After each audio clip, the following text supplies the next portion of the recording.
Welcome to the Real Life Overtime Podcast, the place where the members of the Real Life Ministries sermon team go deeper into the weekend sermon. Watch them as they unpack, unfold, and unravel the weekend sermon like never before. So fasten your seatbelts, hit play, and join us for Real Life Overtime, where every episode is an adventure and this sermon doesn't end on Sunday. Hi there, I'm Craig Miles. I'm one of the executive pastors on staff, and we are here with the Overtime Podcast. I had the pleasure of preaching at the Coeur d'Alene campus this week. We have Pat Lessard, who is the marriage and family pastor here at the Post Falls campus, and he preached here in Post Falls. And then we have Jim Blazin, the campus pastor for our North campus, who preached up there at the North. And we are talking about the topic of stewarding our health. And I don't remember us ever taking an entire week's message and talking about this topic. We've talked about it over the years, right? But actually taking an entire week's message and talking about stewarding our health. And we talk about stewarding our finances and our gifts and abilities and our time. But this idea of stewarding our health is, I think, important and sometimes missed in the stewardship conversation. But it's also kind of complex. As you guys were preparing for this message, what were some of the things that you guys were wrestling with, even developing a message that you were planning on preaching? Well, just briefly on that, it was funny, even in our sermon team, as we're, building this, conversation, I think we had physical health, spiritual health, and mental health on the docket originally. And then you asked the question, what about emotional health? Is that something we should speak into? And then, so as I was going even through that in my own message, so I added that. Then there was like the relational piece of it. It was like the relational health component. I feel like I need to speak to that too. I feel like that'd be missing. So anyways, even just all that. in 35 minutes, right? Yeah. Even just that conversation, it just continued to expand, let alone the complexities of any one of those things. Right. Yeah. Yeah, it was big. It was really challenging for me because there's so much there. There's so much information. One of the things I think is important is that we recognize that the emotional and mental challenges that we can have, our health, they are different, and yet they run hand in hand with each other. And so to try to address those two issues as separate issues, one being just your cognitive ability to process thoughts clearly and think through things, and then the other on the emotional side, like how do I effectively manage my emotions? How do I steward what I feel about things? Those are both very challenging for all of us on a given day, right? Yeah. Yeah, and I think that was one of the challenges, both in preparing the message and communicating, is we all have different starting points with whatever one of those forms of health we're talking about. Right. There are people that are born with physical challenges that a lot of us will never even deal with, right? And that's the same for people's mental health and emotional health. Spiritual health, we all kind of start at the same place. We're spiritually dead at some point and then cross the line of faith.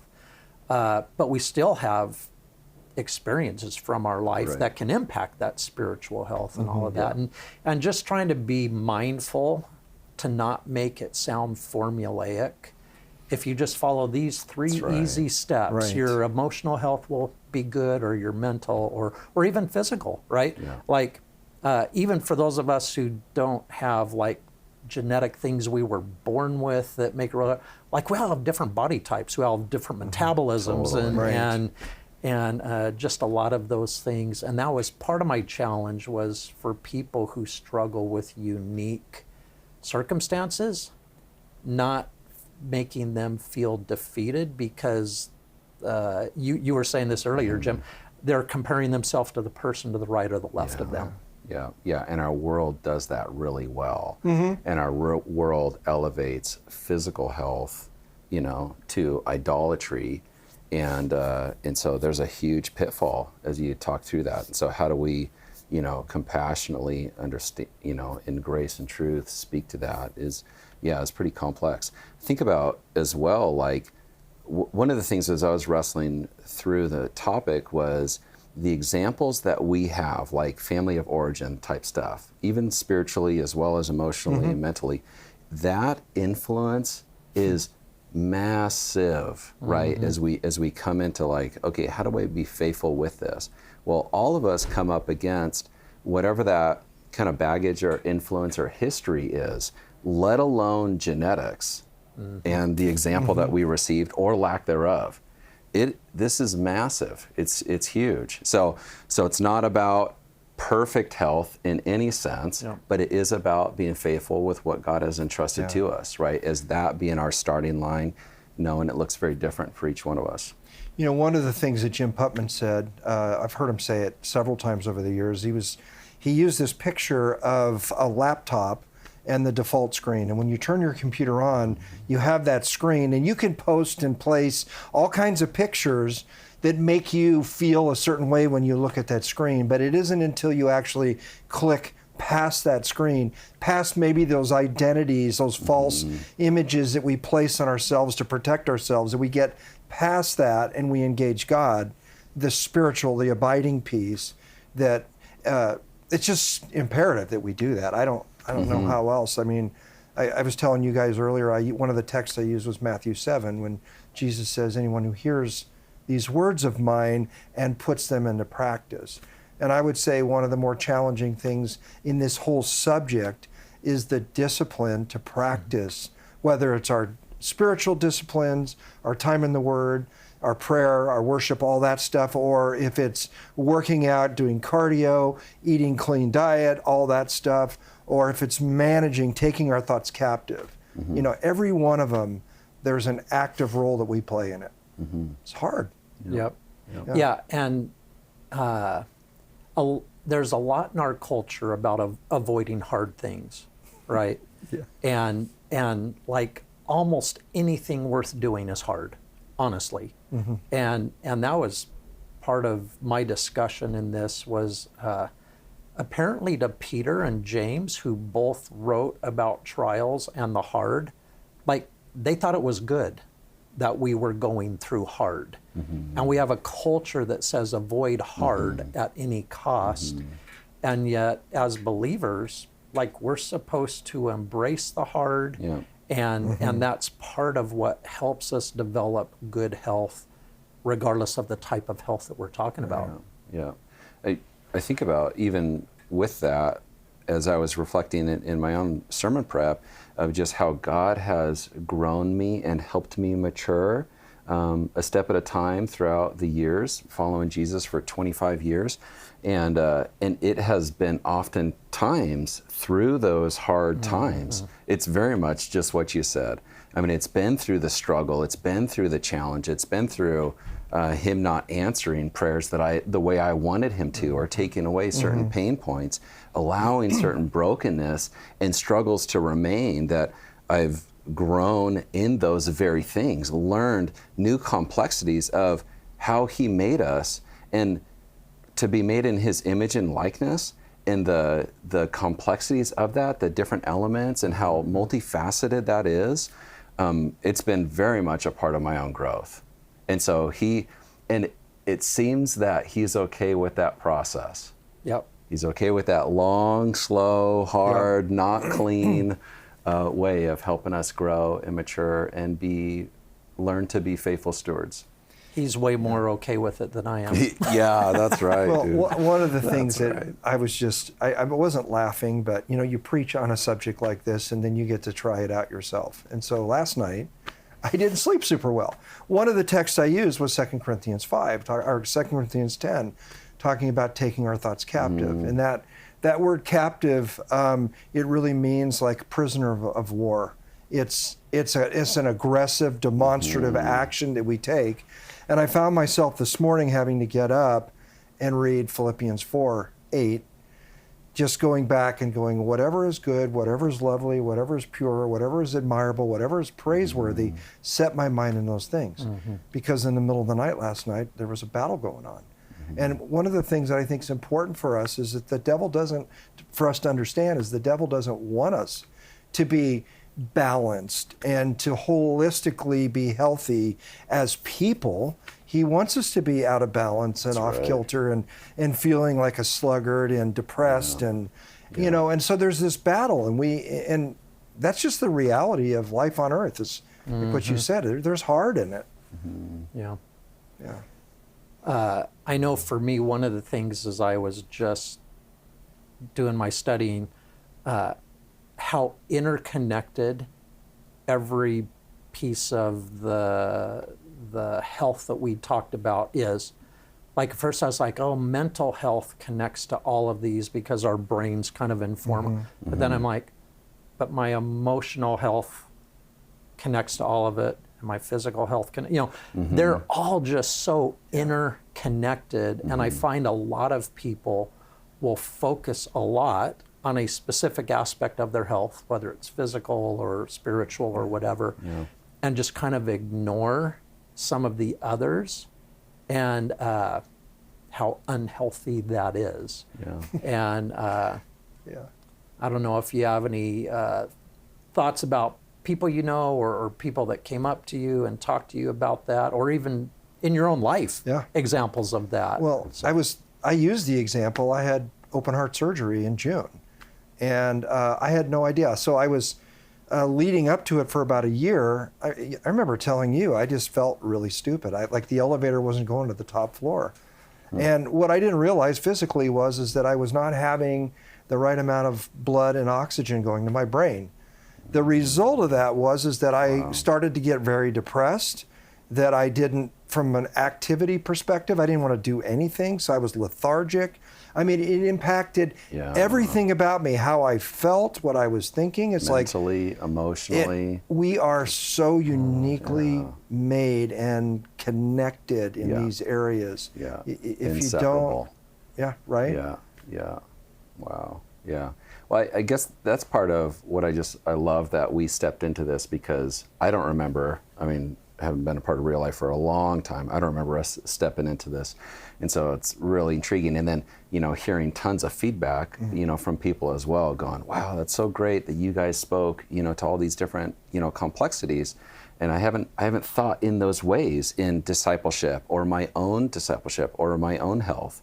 And so it's really good. And it's absolutely been a part of my story. I shared numerous stories about my own physical health and challenges, hurting my back at 30 years old, and then comparing life as a pastor to working in a kitchen on my feet all the time, to my own mental health journey, which is another way of saying struggle, and learning and how powerful thoughts are, but it's inseparable from emotion and spiritually. I've been on a number of hard rides in my relationship with God, and it has been inseparable to physical health stuff, emotional health stuff, mental health stuff. And so learning those things, learning those truths of taking thoughts captive, learning that just because I think something doesn't, or feel something, doesn't mean that it's true. That's massive. And so just because I think something doesn't mean it's even from me. Just because there's a thought that's in my head doesn't mean that it's necessarily from me or that it's true. It is real that I'm thinking it and feeling it, or that it's there, but just because that's the case doesn't mean that it is true and truth. So we get a base, we get a test, right? Those test the spirit, to test those thoughts against what is true and right and good, which always comes back to God. It always comes back to it bringing, walking in the light and being in community in view of God and God's truth. It's an amazing journey, and He's good in that.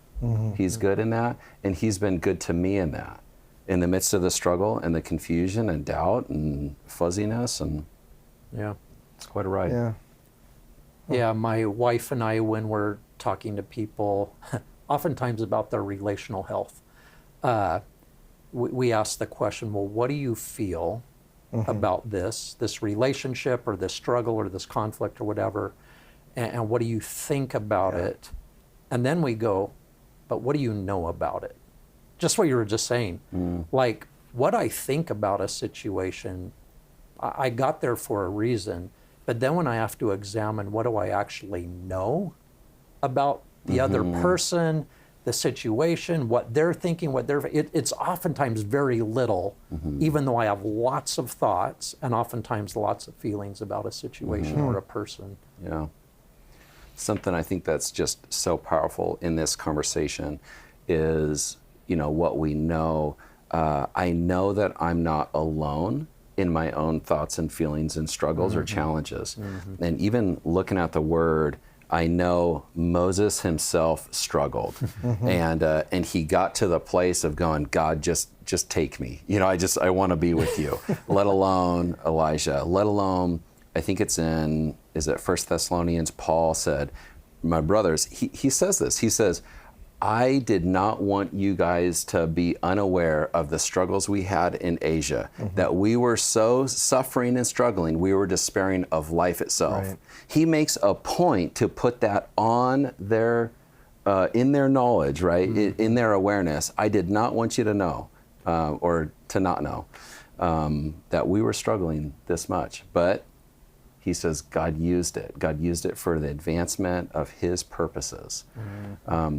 Which he does, which I also love how the Psalms, right? All of the emotions are within the Psalms, and you have all ranges of life and experience of relationships and God and those challenges. And every time when you see those struggles that they're, the author's honest about what those emotions are, mental health status, spiritually, they always come back to God, I know. You are with me. God, I know you're true. God, I know I can trust you. Yeah. It's amazing. It's good. Super important. What are big things that you've realized in your own life regarding stewarding your health? Yeah, that's good. Because I have a fast metabolism, I've been able to eat fairly freely. I always joke, I love pasta. I'm Italian, so I love Italian food. And yet, the older you get, all of a sudden things slow down and, you have to make adjustments. But that part has always been pretty easy. Really, the battleground of my mind and my emotions has been probably the hardest area for me at times. It's really easy to recite knowledge and to go, I know this.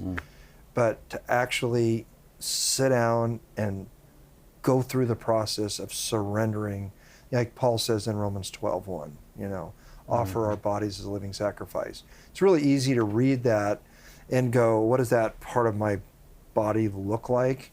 But when we tackle a holistic approach and when we unpack the mental and the emotional and the spiritual and the physical, all of a sudden he's saying, I want all of you on the altar. And so that's been a struggle in my life because, I feel things deeply, and sometimes like those emotions can take me into the ditch, and I can assign motives and assume things that I ought not to assume, and that there's a saying that's been probably reiterated and spoken many different ways, but it says that emotions are great servants but terrible masters. And so when our emotions are in the back seat or on the dashboard as a gauge to inform us that there's something wrong, then when we can ask, why am I feeling the way that I'm feeling, we can now discipline ourselves to discover what is driving that. What's the trigger? Why am I angry? Where does that come from? For me, it's control, right? It's I've made my problem so big and God is so small. And when God is small, the devil loves that, because now all of a sudden I have to take control of my circumstances, and I always mess it up. So.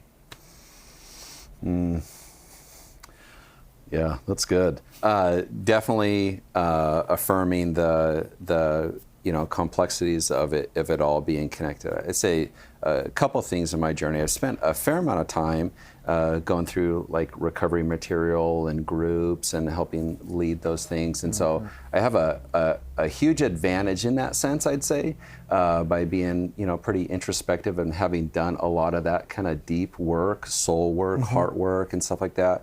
So one kind of big thing with that has been unpacking the history piece of it, things that have kind of led me to believe what I've believed, feel the things I feel or not, avoid certain things, elevate certain things. Why am I struggling with these certain things? Because of examples that I've had of what was okay, what was not okay, those unspoken rules within home and life and growing up and all that stuff. And then the other piece of it has been one of the things in the whole mental health journey for me is I've instituted walking as just a discipline, and it's amazing what I've realized is it actually has benefited me more emotionally and mentally, and then therefore spiritually, as much as it has physically. And so that has been, I love that. I love even saying that because it's like, it's a low bar. It's not like pumping iron or whatever and all that stuff, though I get some enjoyment out of that when I do that. I'm not very disciplined at that, but I'm pleased to be able to say and communicate that as well, as there's been a ton of benefit in all these aspects of my life by practicing that. And so when I'm struggling, I go through some of those things. Also, I have an app on my phone that has been a huge tool. Basically, I use this thought analyzing journal, I suppose is what it is. It kind of walks through what are you struggling with, what are the thoughts, and then it helps you identify cognitive distortions. I think there's like 13 of them of like, hey, are you catastrophizing the situation? It's like, this is horrible. Thinking, Am I minimizing the positive? Am I mind reading? Am I maximizing the negative? And other different dysfunctions that we fall into. So it's critical to be able to identify I'm not just accepting my thoughts for whatever they are or feelings, but I'm identifying, no, there's brokenness here. I need to call it what it is. And then it helps me kind of walk through a couple questions. What's another way to think about it? And it's just reframing a psychological term of thinking a different way. What's another way to think about it? That has been so huge. And God's a part of that. Completely, because I'm going to, what does God say about this situation? What does God say about me? What does God say about this fear, which is a tendency of mine, propensity of mine to easily fall into fear. Super practical way to take thoughts captive. Yeah, it is. And it's the most expensive app that I have on my phone as far as like a subscription, and it's cheaper than counseling. It's awesome. I have a really low-tech way that I used for years, and that was a 3x5 card where I would write out on the card what I was struggling with, and I'd flip it over, and then I would have a couple of scriptures that would combat that struggle. I love it. Same thing. That's cool. Yeah. I think for me, probably the biggest thing has just been the interconnectedness. My brain tends to compartmentalize, especially problems and challenges.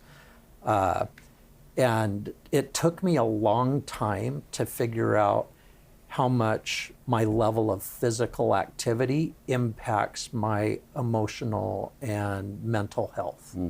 I'm not a super emotional person, have them obviously, but even my mental health, how much my lack of physical activity will impact my ability to process things well. I don't like working out. Like, I do it, but it's not for even the physical effects, it's for the mental and emotional effects. which obviously plays into spiritual and relational as well. And just that concept of how all of that is interconnected has been so important for me personally. You kind of gave a super practical thing in that app. Maybe today what we'll leave people with is there something that you do or have done, maybe something that's like kind of bottom shelf, like go try this thing this week, that if you do this, it might help this area of your life and help steward good health. And I knew I was going to tee up that question, so I'll start. But one of the things that I was challenged with years ago was just the concept of gratitude and how much that helps our perspective. And of course, when I'm talking about gratitude, I'm giving my gratitude to God. And so nearly every single night since I made a decision to do that, I review the day and I try to remember, or I try to go, what are at least 3 things that I can thank God for in my day? And sometimes it's super easy, like I can think of a bunch. Sometimes I'm going, God, I'm having a hard time thinking of one thing that I'm thankful for today. And then I've got to revert back to what I know. God, you are faithful, you're working, you breathed life into me, I've got the promise of eternal life, and that just helps get that going for me. But if I don't do that, my mind tends to go about tomorrow and my worries for tomorrow. And it's just like 9 times out of 10, it's how I fall asleep, is just I love that. That's really just a heart of it's gratitude, and it just I'm like, what a great way to be able to close out the day. That's so cool. I love that, man. That's awesome. It makes me think of one of the best books that I've read on this topic is Winning the War in Your Mind by Craig Groeschel, and I know we've done a series on it before. He talks about this example of comparing hummingbirds to vultures. And he talks about how both of them can smell miles away what their target destination is, right? In the case of a vulture, dead things. In the case of hummingbirds, sweet things. They can sense, right, miles apart, and they both find what they're looking for by what they focus on. So it just makes me think of that. I love that. I love that practice. Interesting. I'd have to say, just kind of, just like a simple encouragement would be not trying to project what's worked for me, but like take a walk and man, make it small. It could be 5 minutes. Have a conversation, whatever that looks like. If that's with someone, if that's a conversation with the Lord, if that's writing a passage on a 3x5 card, which is something that I do as well on different times. But take a walk. There's so much research behind the gratitude piece of it and how it helps you. There's so much research in the interlateral stimulation of your left brain, right brain with walking, and how that helps you process. It's what EMDR does and that mode. In just kind of helping you process through life and feelings. I'd encourage you to take a walk. Take a 5-minute walk. Take a 15-minute walk, let alone the fresh air and all that stuff. There's, anyways, ton of research and support and how beneficial it is, but on so many fronts, that'd be a small thing. That's it. Yeah, I think the abiding component of this, as much as everybody's like, oh, abiding to me, I mean, like all of this stuff is great, but if we are not connected in the vine, that's right. Then apart from Christ, we can do nothing, right? Yeah. And so when I look at it, something really simple again is just spending time before God, positioning ourselves before God in His Word. And that being in His Word can be praying Scripture, it can be meditating on Scripture, it can be reading Scripture, but it's it's again putting truth in us that gives us perspective so that we aren't behind the ball emotionally or mentally. And I don't, even if you feel like you woke up late and you're on the run, I mean, if you just take a moment and pray through a simple, like I have go-to passages that I will go to and just pray through and think on. Like I'll take something before I get in my truck and I'll meditate on it. Just fill yourself with who God is. Fill yourself, your mind, your heart, your soul with truth. I just, there's no way that we can become healthier if we're not focused on Him. That's right. And that looks unique to all of us. Yeah, we all have one life to steward, and our health is part of what we steward. And my prayer is that all of us would just do our best in that, knowing that we won't be perfect, but that we want to honor God with everything that He's given us. That's good. Good stuff.